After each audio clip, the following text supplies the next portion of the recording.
Medinipur medical college হাসপাতালের সামনে চূড়ান্ত বিক্ষোভ মেদিনীপুর মেডিকেল কলেজ হাসপাতালে সুপার সহ 12 জনকে সাসপেন্ড করা, চিকিৎসায় গাফিলতির অভিযোগে সাসপেন্ড করা হয়েছে। সেই 12 জন চিকিৎসককে স্যালাইন কাণ্ডে 12 জন চিকিৎসককে সাসপেন্ডের জেরে তুমুল বিক্ষোভ এই মুহূর্তে মেদিনীপুর মেডিকেল কলেজ হাসপাতালে।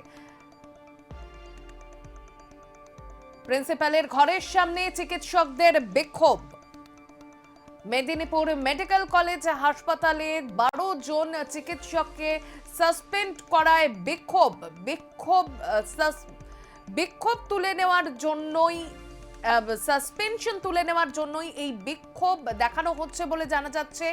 চিকিৎসায় গাফিলতির অভিযোগে যে 12 জন চিকিৎসককে ইতিমধ্যেই সাসপেন্ড করা হয়েছে, সেই 12 জন চিকিৎসকের সাসপেনশন যাতে তুলে নেওয়া হয় সেই দাবি নিয়েই মেদিনীপুর মেডিকেল কলেজ হাসপাতালের সামনে বিক্ষোভের ছবি ধরা পড়ছে।